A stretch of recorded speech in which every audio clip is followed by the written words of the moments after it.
Hi guys, welcome to my kitchen. Today I'm making easy moist meatloaf. I've made meatloaf before, but the reason I'm making meatloaf again is because my friend Crystal over at My Gadget Kitchen recently said in one of her videos that she's not good at making meatloaf. It turns out dry. So Crystal, I'm going to show you how to make a nice moist meatloaf that isn't dry at all.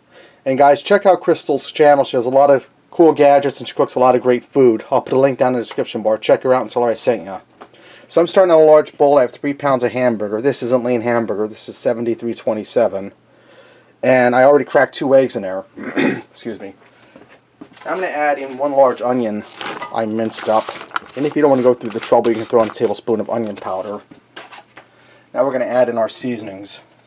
And I'm going to go for a teaspoon of everything to keep this simple. And I'm just going to eyeball it. I'm going to start out with a teaspoon of garlic powder. I'm going to put in a teaspoon of Italian seasoning. And you can season your meatloaf pretty much any way you like. It's just this way here it gets really good. That's the way we like it. I'm going to put in a teaspoon of oregano.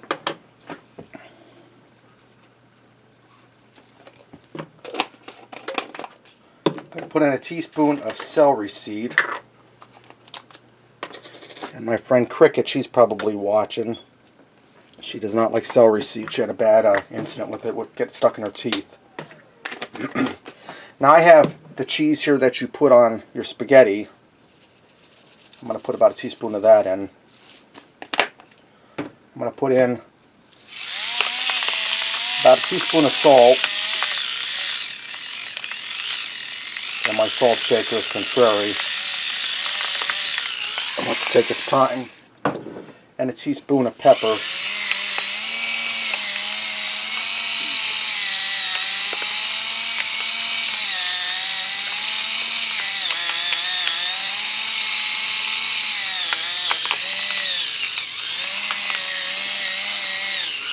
Okay, now I'm going to add in some Italian seasoned breadcrumbs. I have about 3/4 of a cup here. I'm going to add that in, and if I have to add more, I have a new can over here. I'm going to get in here and blend this all together. You want to mix it well, but you don't want to over mix it. Okay, now that I have my meatloaf all mixed up, I'm going to divide my hamburger into half and make 2 loaves. And you want to squeeze this pretty firm because you want it to stick together. I'm going to put a little more on this one to make them even. And I'm using my copper chef today just because I used it the other night and I had it sitting here in the drain board washed.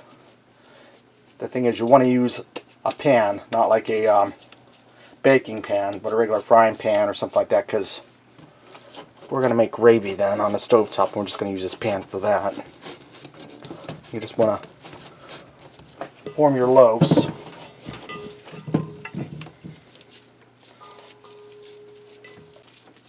Now what I'm going to do is, after I get my loaves formed and in the pan, I'm going to put this in a 400-degree oven uncovered for about 20 minutes, because what that's going to do, it's going to cook the fat out of this burger, because this isn't lean burger. So I'm going to go ahead and get that in the oven for about 20 minutes, and then I'll bring you guys back. Okay, now that my 20 minutes are up and I drain the excess fat off of this, here's the secret now to moist meatloaf. Not only do you want to use fatty meat, you don't want to use lean. You want to add some water in the bottom of your pan after your 20 minutes are up. And I'm going to add about a ½ inch of water in there. I'm going to put a lid on this, and I'm going to put it back in the oven for 40 minutes. So this will bake for a total of an hour, and then we'll pull it out. Okay, now that my hour is up, my meatloaf is done. I drained off most of the water and grease that was left. I'm just going to brown it quick in the pan on the bottom because we're going to make the gravy. So I'm just going to let this go for a minute and watch so it doesn't burn. Okay, now that my pan is browned on the bottom pretty good, I'm going to get my meatloaf out of here and let them rest for a few minutes while I make my gravy. So I'm just going to sit them over here on the side for now. Careful not to drop them on the floor, that'd be tragic.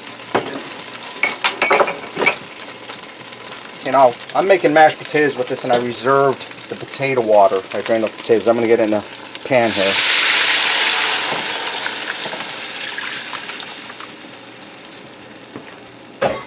I'm going to take my spatula and scrape the bottom of that pan and the sides here, because that's where all your flavor is. Turn this up so it goes up to a good boil.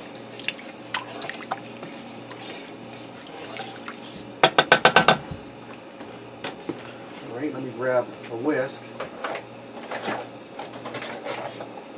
Now I have a flour and water slurry here that I made, and I sifted. Stir a little bit in here. Scrape in the pan while we do this. Just want to stir it a little bit. And I'm going to do something my mom never did. I'm going to add a little bit of kitchen bouquet to this to darken my gravy up. Let me get a little more flour water in there.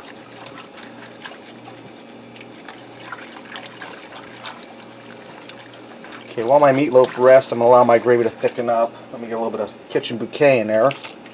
What this will do is that'll give it a nice dark color. You don't need much with this, guys. Just a little tiny bit. See how that works? That'll also help flavor it, because kitchen bouquet has a flavoring to it. Now I'm going to bring this up to a boil and let it cook for a few minutes to thicken that gravy up.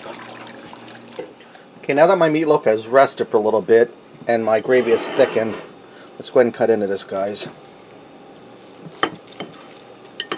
My dog Abby, she's down here. You see how moist that meatloaf is? Let's go ahead and fix up a plate and see what we got. I also went ahead and made some mashed potatoes and green beans to go with this. Let me get in here and taste this meatloaf for you guys.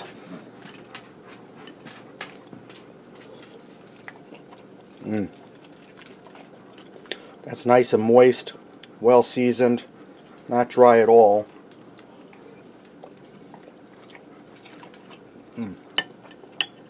Do it this way, guys, and you won't fail ever again in making meatloaf.